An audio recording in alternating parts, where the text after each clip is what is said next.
जितने भी आदमी लोग पधारे सबको बड़े प्रेम और सम्मान के साथ हृदय से स्वागत और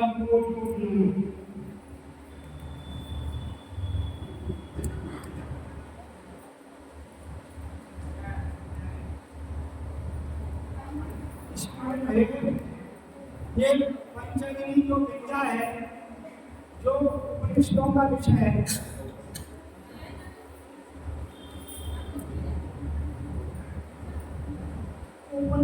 उपनिषद शब्द का अर्थ है उपनिषद। ये दो शब्दों से मिलकर बना है उपनिषद। उप माने समीप और निषद माने ठहरना।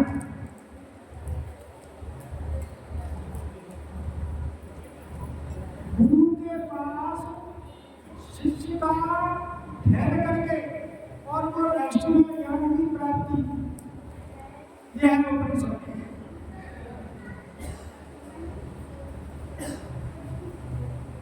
अब पंचअग्नि अग्नि में तीन गुण हैं, जो आप सब जानते हैं। पहला प्रकाश, दूसरा इसमें अंधकार नहीं है, और तीसरा तपन। अंधकार अग्नि से धुएं के रूप में निकलता है।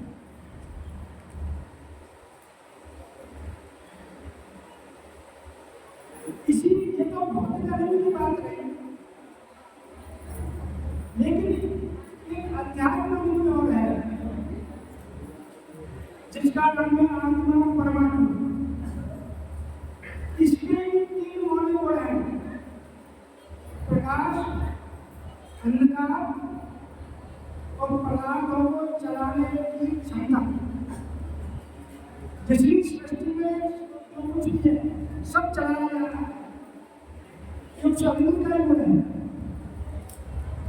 वो रचना काल में विकास करती है और चेतनता देती है, और जब प्रलय काल होता है तब उसमें अंधकार अचेतनता आ जाती है, कर देती है, और संसार के एक एक कण को धक्का देकर पूरी शक्ति से चला रही है। इसलिए उसका नाम अग्नि है। उस परमात्मा को अग्नि कहा है उपनिषदों में। देखो अग्नि रूपे वेद मंत्र बहुत है, उसे अग्नि कहा है। क्यों कहा है?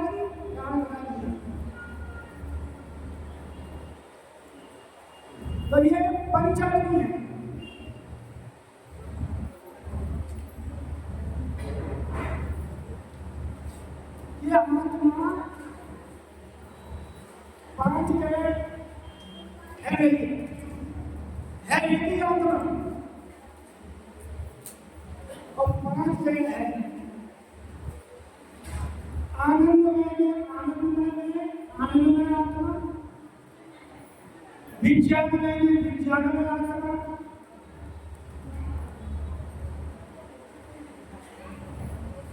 मनोमय में आत्मा,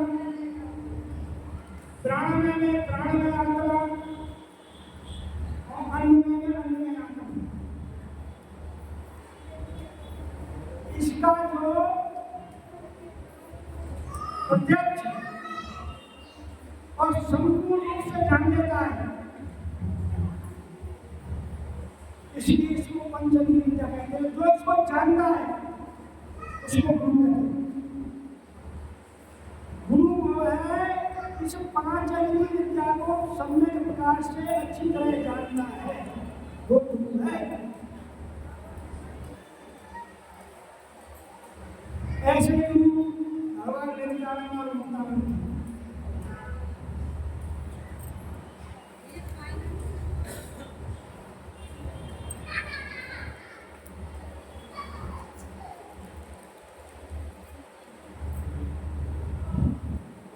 मनुष्य बहुत प्रयत्न कर रहा है,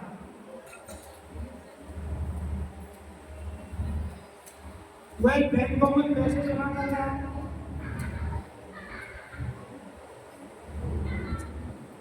बड़े बड़े महल और अट्टालिकाएं बनवा रहा है, और कुछ लोग शक्ति और शासन के लिए बेचेंगे। लेकिन वो ऐसा क्यों कर रहा है?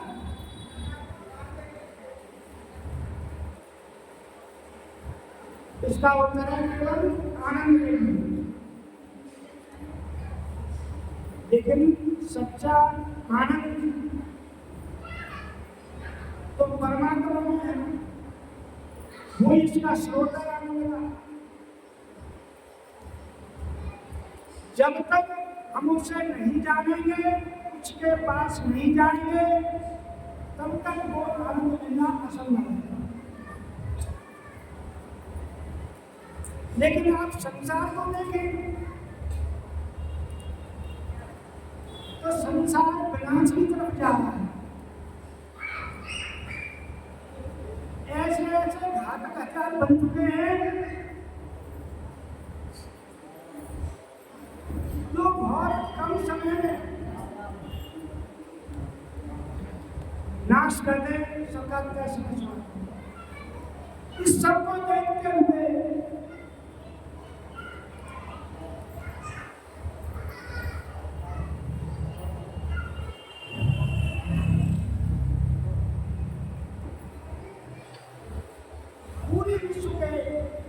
दार्शनिक, विचारक, राजनीतिक, विद्वान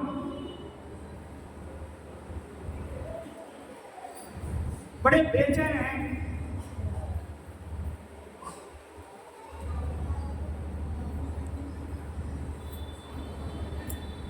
कि उन्हें नाश दिखाई दे रहा है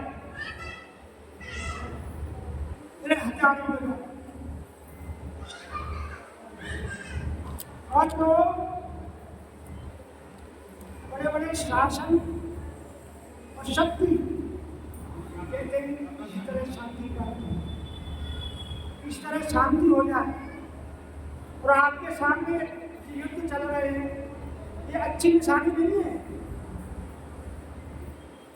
ये उन हजारों की दिन है जो थोड़े दिन में ही, थोड़े समय में मन बता रहे हैं, इस तरह का सोचिए।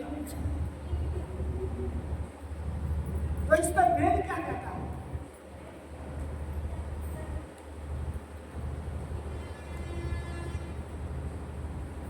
वेद भगवान इस ज्ञान को देते हैं। यह आत्मदाव यश्चि विश्वपाचते प्रशिष्टम तस्मै देवा यश्चि छायामयम् यश्चि विद्युं तस्मै देवाय हविषाय विधेम। ये देखना इसका अर्थ है आत्मदा, पीछे आया देवा, देवा उस परमात्मा के लिए आया है। वो परमात्मा आत्मदा बलदा, तो हमें आत्मा को देता है। आत्मा कैसे देता है? जब घर में पति पत्नी है तो उनके लड़का लड़कियां होती हैं, ये आत्मा का लेना है, ये आत्मा बलदा, और वो बल भी देता है। सृष्टि के प्रत्येक जीवधारी को शक्ति और ताकत दे रहा है, वो बल देने वाला कोई देता है। ये आत्मा बलदा, यस्य विश्वमासते शिशुयस्य देवा, और उसकी यस्य छाया अमृतम, और उसकी छाया ही अमृत है। और उस परमात्मा में संविधान को न मानना ही मृत्यु है।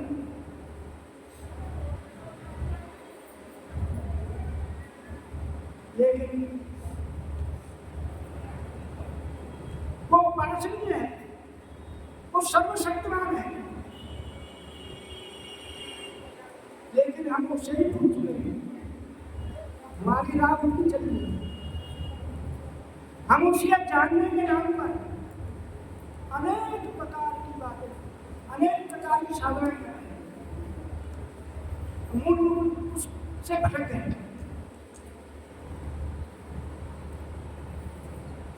चारों तरफ अविश्वास की अग्नि जल रही है।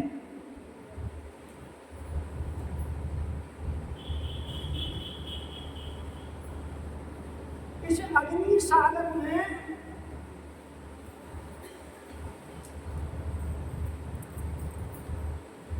कब संसार कूद पड़े और मानवता जल के नाम हो गई, ये पता नहीं।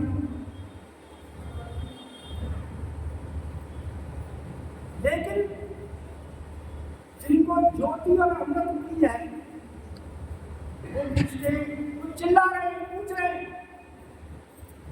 क्या शांति स्थापित हो सकती है?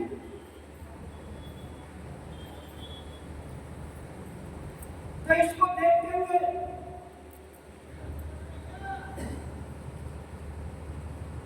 जब मैंने आर्यन के छात्र जीवन में ये कथा पढ़ी, मुझे याद है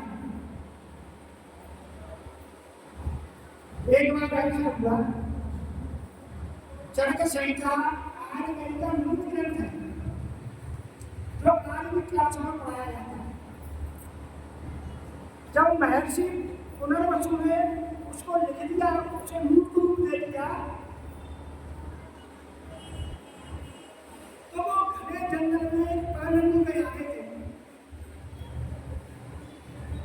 और उनके पीछे उनके शिष्य अग्निवेश चल रहे थे। अब आगे आगे साहब सुनो, सुनाई नहीं देगा।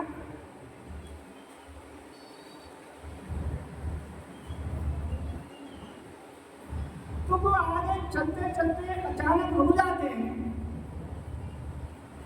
महर्षि पुनर्वसु और आकाश की तरफ देखा, इधर उधर देखा और लंबी सांस ली उन्होंने।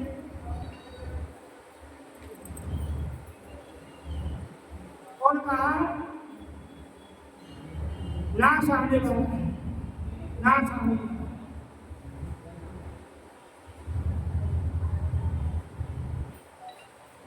शिष्य लोग पीछे चल रहे थे अग्निवेश,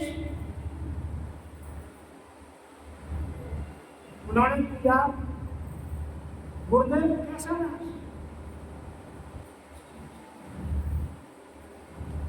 गुरुदेव बोले, मैं देख रहा हूं जल बिगड़ रहा है, पृथ्वी बिगड़ रही है, अग्नि, आकाश, तारे, चंद्र और सूर्य सब बिगड़ रहे हैं। अन्न अपनी शक्ति छोड़ देगा, औषधियां अपना प्रभाव छोड़ देगी,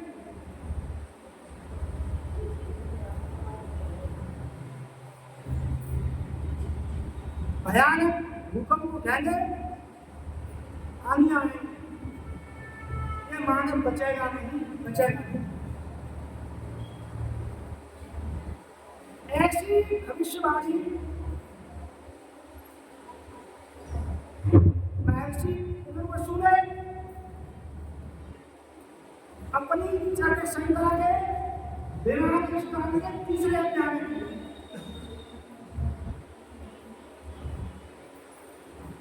तो फिर उनके शिष्य ने कहा ऐसा क्यों होगा?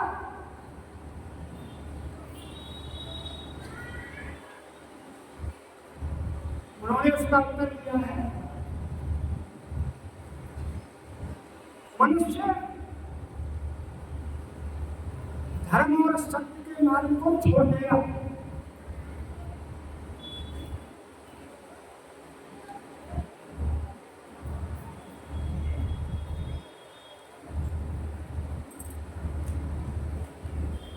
उन्होंने पूछा कि वो सत्य और धर्म के मार्ग को क्यों छोड़ देगा?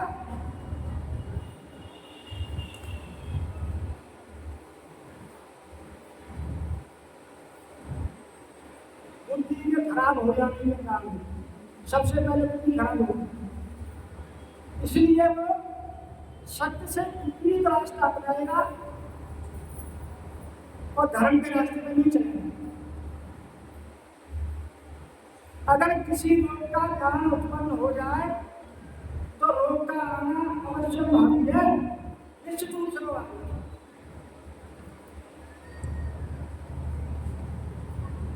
उन्होंने अपने चरक संहिता में सूत्र में लिखा प्रज्ञा अपराधम सर्वरोग कारणम। प्रज्ञा कहते हैं बुद्धि को। बुद्धि के बिगड़ जाने से सारे रोग पैदा हो जाते हैं। यही बात करें,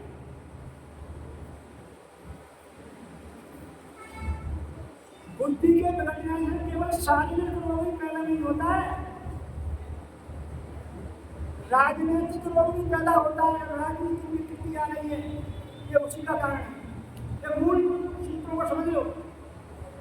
इसी दृष्टा होते तो वो सब बात जानते हैं।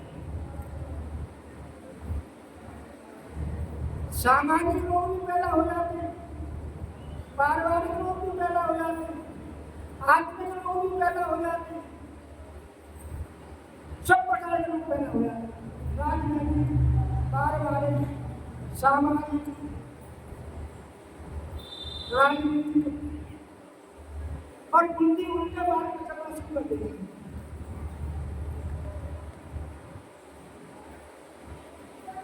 बुद्धि का उल्टे मार्ग में जाने का मतलब बुद्धि का बेड़िया में। और यही बात भगवान श्री कृष्ण ने गीता के दूसरे अध्याय में बुद्धि नाशात् प्रणश्यति, बुद्धि का नाश होने से सर्वनाश जागृत होता है।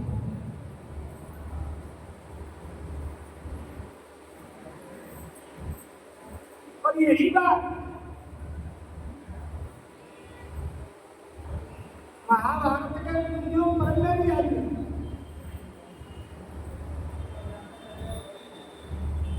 वहां कहा है कि जब देवता किसी का नाश चाहते हैं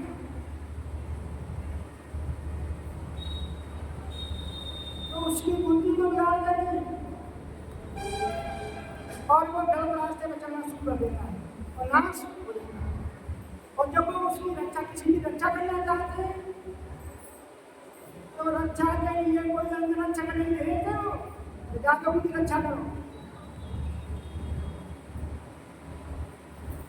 बुद्धि पर ऐसी प्रेरणा करते तो सही रास्ते में आ जाते। और यही बात परमानंद चाणक्य जी ने कहा है कि हे भगवान, मेरे पाप अगर पैदा होना मेरे जीवन में, उनके परिणाम आना शुरू हो जाए, मैंने जो पाप किए हैं उनके परिणाम आना शुरू हो जाए तो मुझसे सब कुछ छीने लगे। मेरा सुख शांति परिवार, सौभाग्य। लेकिन मेरे पास रहने देना, मेरे अंदर के प्रत्येक अंगन को छीने, लेकिन मेरे पास एक ही चीज हो, केवल बुद्धि।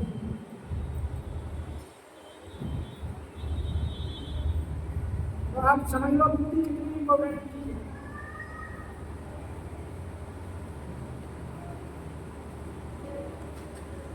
अब सामवेद के एक समय एक में मंत्र के अंदर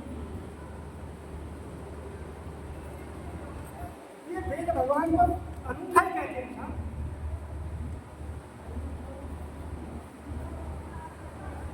एक से एक में मंत्र के अंदर जब जीवात्मा साधना करते करते भक्ति करते करते हल्का होने लगे तो भक्ति, और परमात्मा सामने आ जाए तो आपसे पूछे तो क्या मांगता है, तो वेद कहते हैं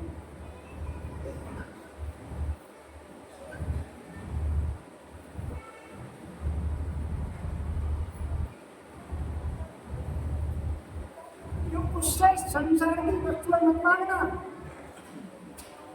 धन संपत्ति मत मांगना ना उससे, खिलौने मत मांगना, नहीं खिलौने, तो उससे क्या मांगना है, बेटी बताएगी कि आपको क्या मांगना है। वेद मंत्र पुकार करके कहते हैं जज्ञाना शब्द मात्र ही मेरा माथा सासिया अयम भगो रविना चिकेतना सांगेत का मंत्र। जब आप अष्टांग योग की 8 सीढ़ी चढ़ जाए, 7 सीढ़ी, 70 मामला साथिया, 7 सीढ़ी कौन सी है? यम आसन प्राणायाम प्रत्याहार धारणा ध्यान, इस सीढ़ी में चढ़ जाए और समाधि में पहुंच जाए। अब वो प्रीतम, वो ज्योति स्वरूप परमात्मा आपके सामने प्रकट हो जाए तो उससे क्या मांगना है? वेदा मनसा शक्ति, उससे बुद्धि को मांगना है, बुद्धि को वेदा को, खिलौने को मत मांगना ना, साधना करो अच्छी तरह करो, लेकिन तुम्हें किस तरह तो सामने प्रकट हो जाए तो किस तरह मांगना है, क्या मांगना है? मेला को मांगना है।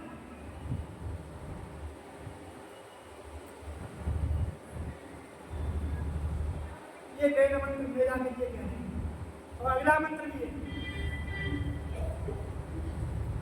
चांगलिक, यम मेला देवगणा पितृक्षो वासुदे दया महामत्या मेला के मेला के। इसका अर्थ समझो,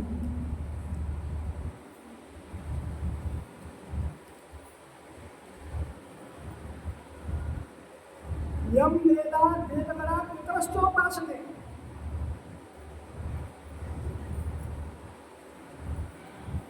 जिस वेदा के लिए देवता लोग तरसते हैं,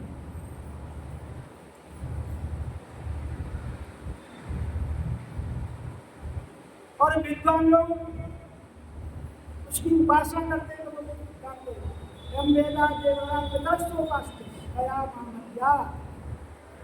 माम अज्ञा, माम माने मुझको, अज्ञ माने आई,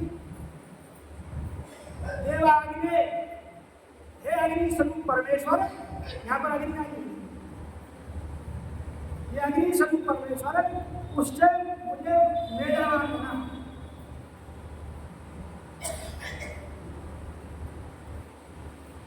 मेरा एक विशेष बात की बुद्धि है,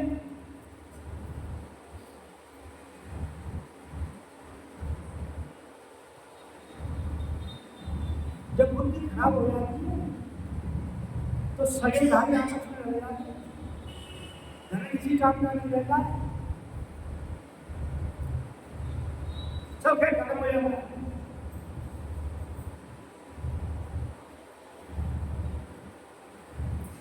भाई बहनों,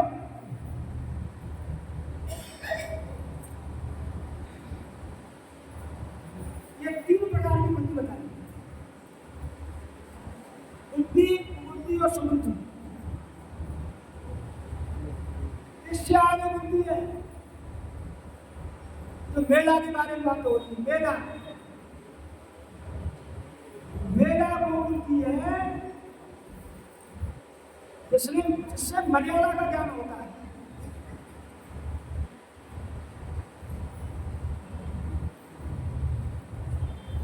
अगर मर्यादा हम भूल जाए तो वो देश देश नहीं रहता, वो परिवार परिवार नहीं रहता, वो समाज समाज नहीं रहता, वो मानव मानव नहीं रहता, दानव बन जाता, मर्यादा भूल जाती। इसलिए ये वेद मंत्र बार बार करेंगे, वेदा देवगणा पितरस्तु उपासना, उस वेदा को देंगे। और हम क्या कहते हैं, हेतु है, कल्याण है, तू सब संसार की चीज है, तू मत मिला हमें कभी जिंदगी में। लेकिन हमारी बुद्धि सही समझ नहीं पा रही है। पहले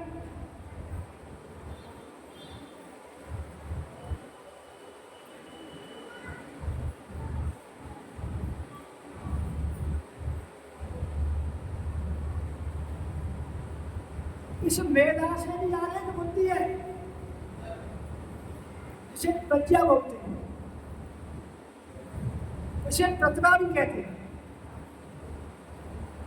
जब सृष्टि की रचना हुई तो सृष्टि के आरंभ में यही बुद्धि थी ऋषियों के पास, जिन्होंने लोक और परलोक का ज्ञान प्राप्त किया।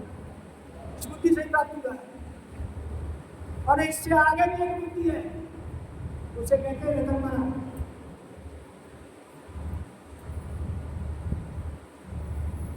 जब आप समाधि में चले जाते हैं तो वो ऋतंभरा बुद्धि प्राप्त होती है।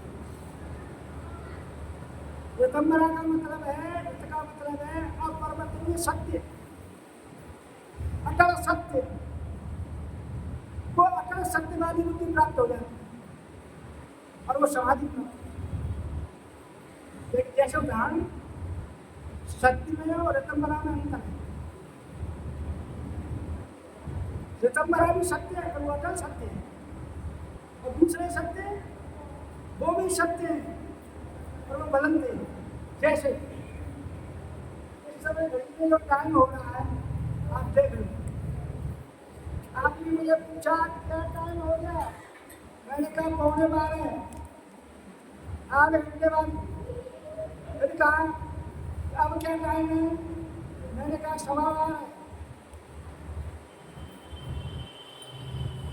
मैंने गलत नहीं कहा, टाइम उतना ही है, लेकिन अटल सत्य नहीं, बदलने वाला नित्य वो है, प्रपंच सत्य।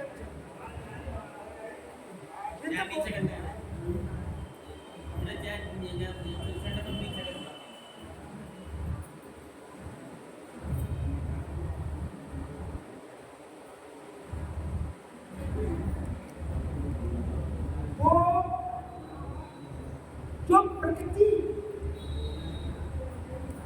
का शक्ति,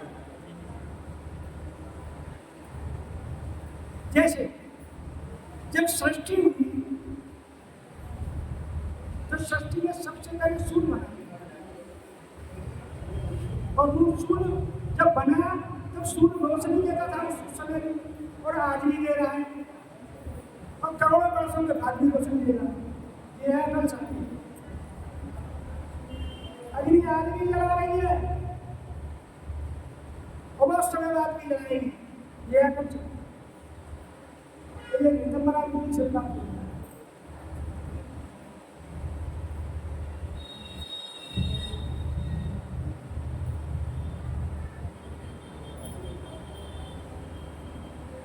अब हमारी बुद्धि उल्टे रास्ते पर चले और उम्मीद करो कि तुम्हें प्रज्ञा प्राप्त हो, प्रतिभा प्राप्त हो,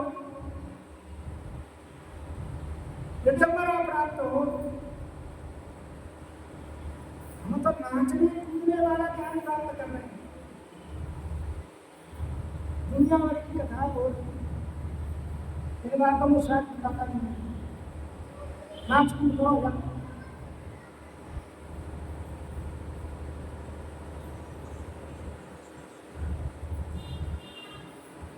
ये बुद्धि नहीं बिगड़ा तब हमें क्या करना चाहिए? अब इसको सुनो भाई, पूरा विज्ञान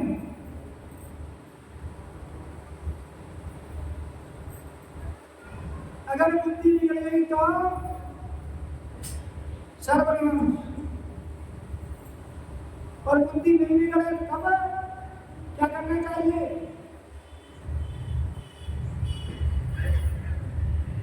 तो हमें करना चाहिए पहले सत्संग और दूसरा गुरु मंत्र का जाप। दो चीज आपको ध्यान रखना चाहिए, सत्संग करिए और गुरु मंत्र का जाप करिए, तो बुद्धि नहीं बिगड़ेगी। लेकिन बहुत से लोग कहते हैं मुझको गुरु मंत्र का जाप करो, तो हमारे पास अवकाश है नहीं, टाइम ही नहीं है गुरु मंत्र जाप करने के लिए। हम तो जलेबी बना रहे हैं, हम तो खुच्चा बना रहे हैं, हमें ज्यादा बोलना है गुरु मंत्र जाप करके हमारा बोलता नहीं।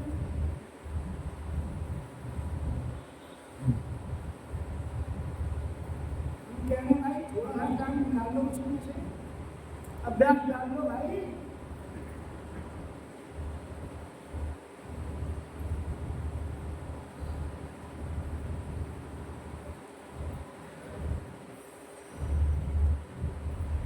और बहुत से लोग कहते हैं कि हमें परमात्मा के अस्तित्व का विश्वास नहीं है, तुम कह रहे हो जानता हूं। और बहुत से लोग ऐसा भी कहते हैं कि परमात्मा के अस्तित्व पे तो हमें विश्वास है, लेकिन हमारा मन नहीं होता है। तो बहुत से लोग कहते हैं उसके अस्तित्व पे विश्वास है, लेकिन जैसे ही हम जाप करते हैं तो उसमें नए नए विचार आ जाते हैं और हमारा मन उठ जाता है। ये कंडीशन है, लेकिन घबराओ नहीं।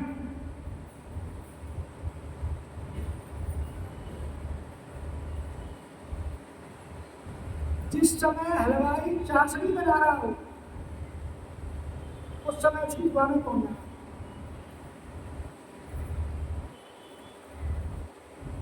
वो एक कढ़ाई में पानी भर देता है और उसमें चीनी या खाद कुछ भी डालता है और अग्नि में चढ़ा देता है भट्टी में और उसे गर्म करता है। तो जैसे उसमें गर्म होता है वो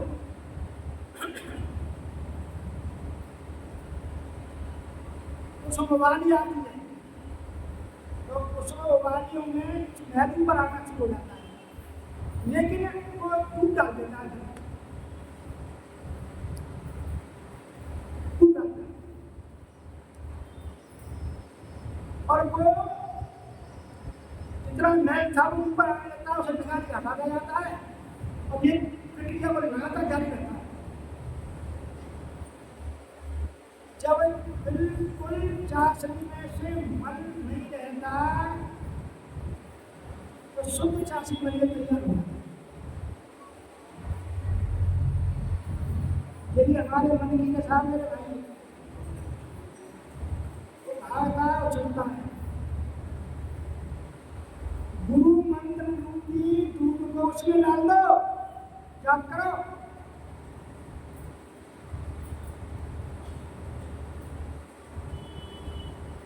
जब तक जाप करो, जब तक मैं दूध डाला गुरु मंत्र की, जब तक वो मन तुम्हारा शुद्ध नहीं हो जाए कदर नहीं लगा। इसकी क्रिया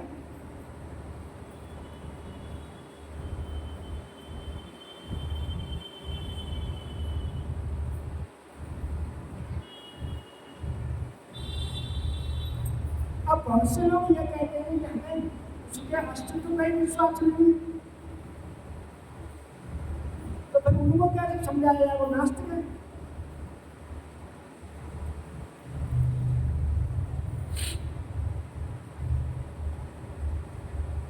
सबसे पहले ये देखेंगे सृष्टि दिखाई दे रही है, किसने बनाई है?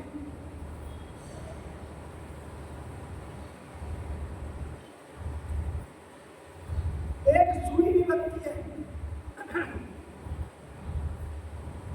भौतिक पदार्थ जितने भी बनते हैं उनका कोई बनाने वाला होता है। इसी प्रकार जो सृष्टि दिखाई दे रही है इसका भी कोई बनाने वाला है। सृष्टि की रचना भी करता है, उसे रखता भी है और उसका नाश भी करता है। तो फिर वो कौन है? वो तो परमात्मा है, उसका अस्तित्व है।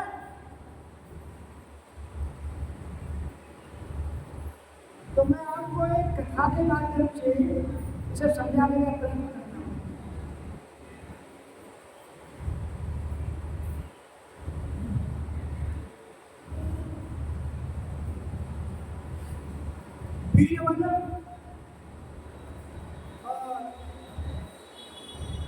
अकबर की बादशाह अकबर की कथा के माध्यम से आपको समझाने का प्रयत्न करूँगा।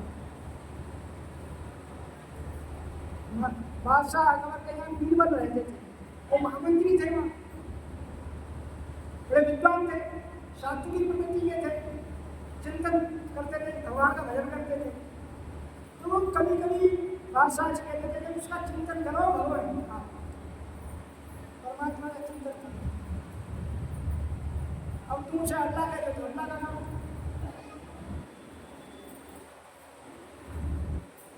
एक आध दो बार हो गया, जब ये बात सामने आई तो बादशाह ने कहा कि जीवन परमात्मा कहाँ रहता है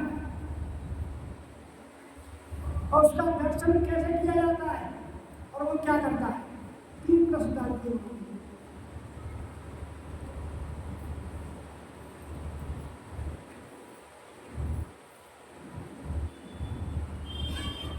महाराज इसके उत्तर के लिए मुझे आप जो है 6 दिन लो, 7 में इसका उत्तर दूंगा।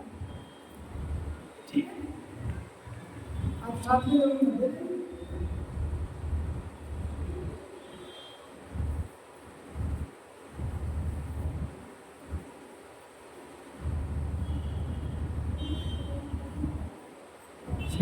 छठवां दिन था, कोई उत्तर सुना नहीं बीरबल को। तो बहुत चिंता में बैठे थे। उनका एक बच्चा था, वो आ गया।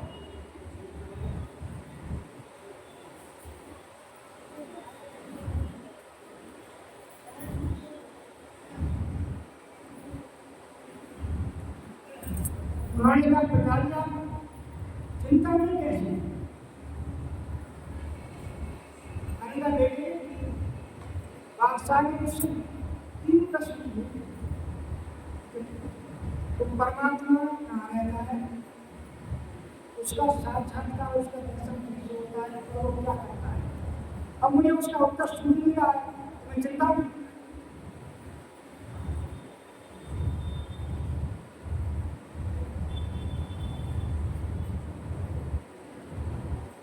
इसका उत्तर तो बहुत सरल मैं दे दूंगा।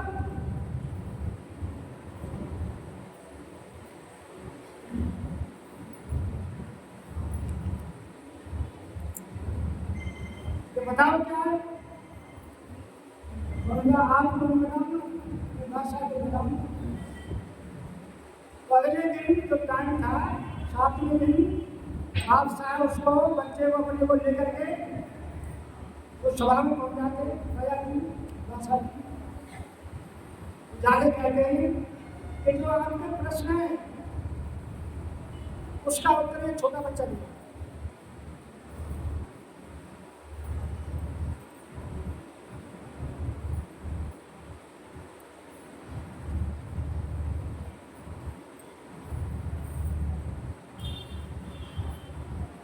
बादशाह ने आश्चर्य के बच्चे की तरफ देखा और कहा क्या उत्तर है प्रश्नों का? बच्चे ने जवाब दिया ये भारत की परंपरा नहीं है। जब कोई अतिथि आता है तो उसका सत्कार किया जाता है, उसे खिलाया पिलाया जाता है। आप अचानक ही प्रश्नों का उत्तर मांगने लगते आते,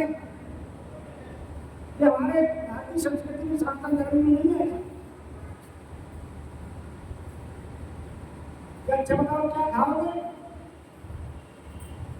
मैंने कहा भाई बच्चा तो दूध पीता है, दूध ना, एक कटोरा दूध आ गया।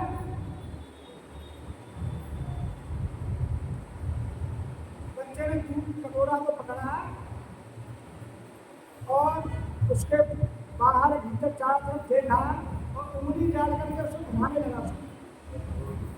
बादशाह ने कहा क्या करते हो बच्चे, दूध पियो।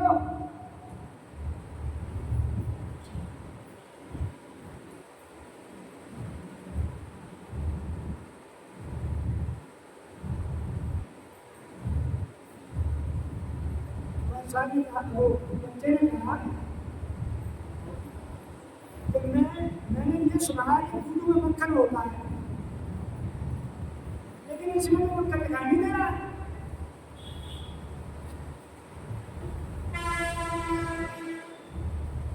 हर व्यक्ति को भी बच्चे इसमें मक्खन है,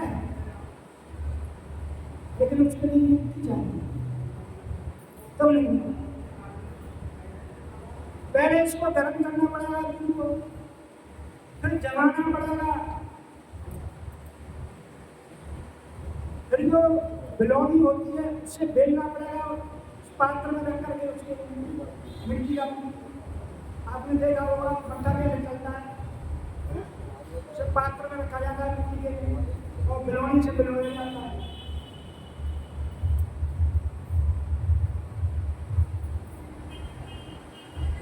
और फिर बहुत तेज बिलोना पड़ेगा तब मक्खन ऊपर आएगा।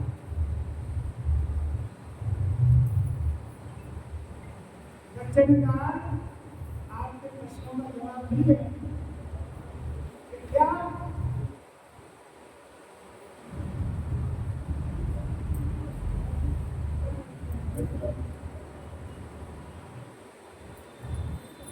ये मंत्र के द्वारा, गुरु मंत्र के द्वारा,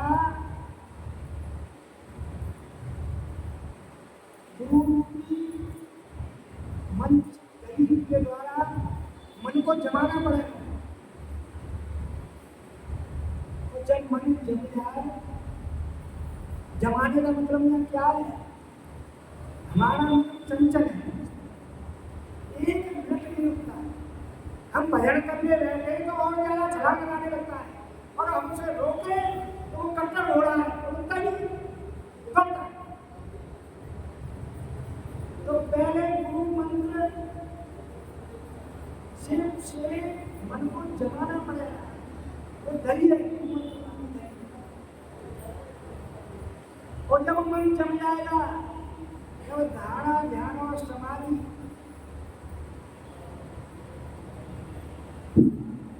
में उस बेटी से बिलोना पड़ेगा, तब उस जीवात्मा को उसके हृदय में तो ज्ञान देना होगा, तब वो प्रकट होगा। भाषा का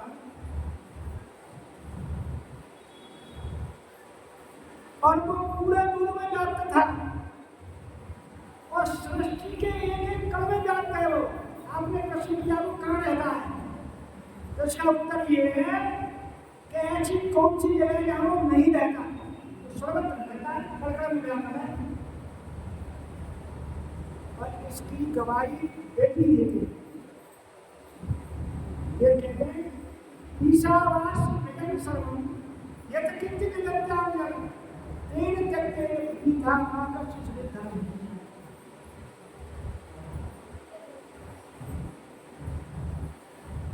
वो ईश्वर और परमात्मा वासना में बसा हुआ है। ईशावास विजन सर्वम, इधर उधर सर्वत्र, इत किंचित जगत्यां संसार में कोई ऐसी जगह नहीं है वो न हो। यही बात बच्चे ने कही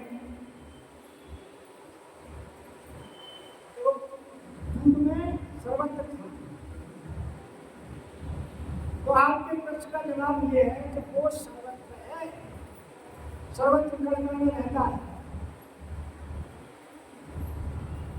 उसे कैसे देखा जाता है? धारणा, ध्यान और समाधि मथाने उसे मथा जाता है, तो अपने हृदय में उसका दर्शन होता है। बिल्कुल ठीक।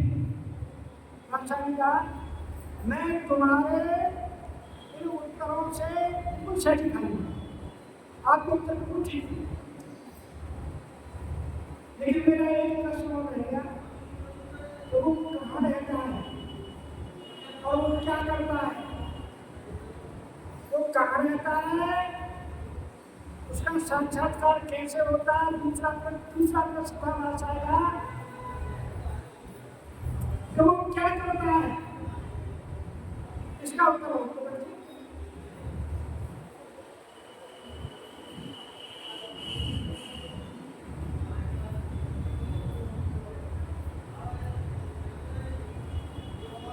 बादशाह सन्यासन में विराजमान था, बच्चा नीचे खड़ा था।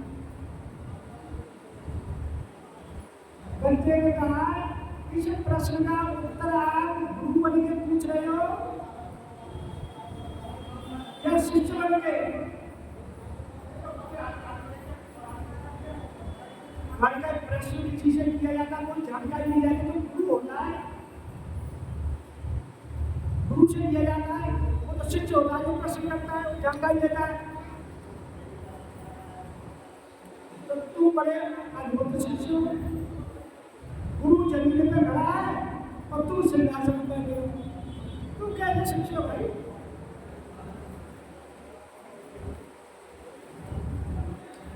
तो बादशाह नीचे चुरा और वो नीचे चुरा का सिंहासन, उसने बच्चे को सिंहासन पे बैठा दिया और बच्चा चुप हो गया।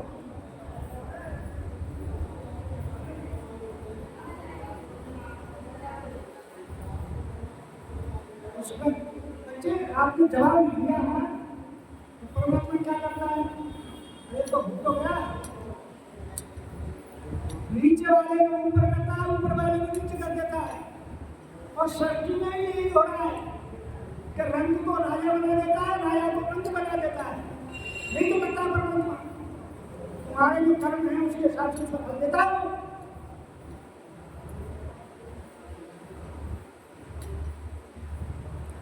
दुनिया छोड़ जाए, हे दुनिया वालों, अगर दुनिया छोड़ जाए लेकिन परमात्मा का छोड़ना नहीं, केवल तुम इसकी जानकारी, तुम्हें ऐसा विचार होना चाहिए कि परमात्मा है, दृढ़ विश्वास,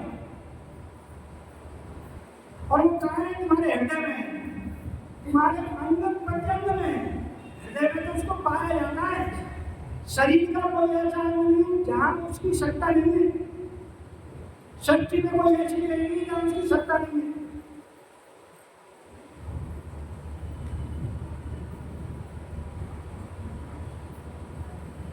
दुनिया छोड़ दे तो वो छोड़ता नहीं। तुम बड़े कर्म कर रहे हो, तो यार इसमें तो लाइट जल रही है, इस लाइट के प्रकाश में तुम अच्छा करो या बुरा करो, लाइट को जाना है। ऐसे ही परमात्मा तुम्हारे हृदय में विराजमान है। तुम्हें ये संविधान, तुम मनुष्य बन गए हो, अगर तुम मनुष्य बन गए हो, मनुष्यता तुम्हारे अंदर पैदा हो गई है, तो गलत काम नहीं करो। और मनुष्य रूप में मनुष्य के रूप में हर समय ये कलर का तो इसका मिल गया है, लेकिन मनुष्य किस आदमी ने जो कर्म किया है, बुरा या अच्छा, उसका फल परमात्मा देता है। अब बहुत से लोग कहते हैं पुनर्जन्म नहीं होता। अरे तुमने जो कुछ भी अब किया है उसका आगे फल मिलेगा, जो तुम करके आए हो तो उसे ले लो।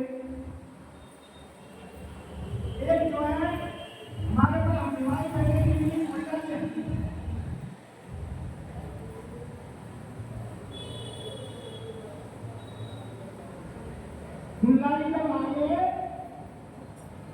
वो दुआ दे रहे थे तो उन्होंने कहा अब हम नहीं रखे तो उनका बेटी नारायण तो तुम्हारे यहाँ होता नहीं तुम्हारे यहाँ होता अच्छा तुम्हारे नहीं होता मैं तुम्हारा अपना दर्शन है वो कैसे वो ऐसे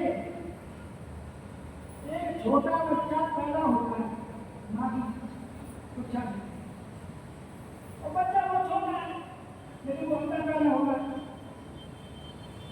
एक बच्चा ऐसा पैदा होता है गुरु का एक बच्चा ऐसा होता बहुत सुंदर है उसकी तरफ से नजर देखते हैं कि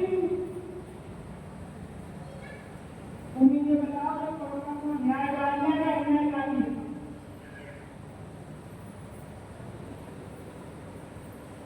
जब उसने करनी के लिए घर कहाँ से आ गया तुम्हारे यहाँ तो होता नहीं हमारे यहाँ तो होता है बड़ी क्या आ गया उसके सामने उसकी जगह पे चल हुआ करना पड़ा तो हमने हमने हमारे में आएंगे और तुम नहीं आओगे तो इस बात को उनका कोई जवाब नहीं मेरे भाई मेरा कहने का भाव है कि आप ऐसे कोई सत्संग में नहीं जाने को सत्संग में लोग जा रहे हैं सत्संग में जा रहे हैं लेकिन हमारे बड़े पड़ोसी की मैं को नाश्ता मैंने नहीं किया पड़ोसी मैं खाते चले जाए जिससे हमें यही किया सो वापस नहीं करने खड़ा हो गए कल बात हो गई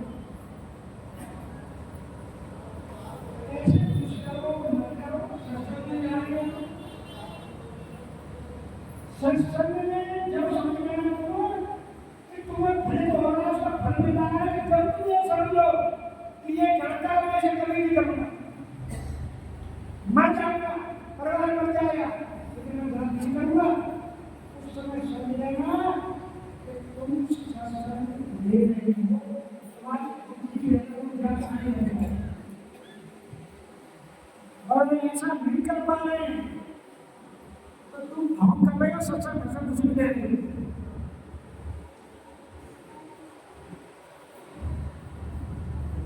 बस समय भी आगे शुरू करना है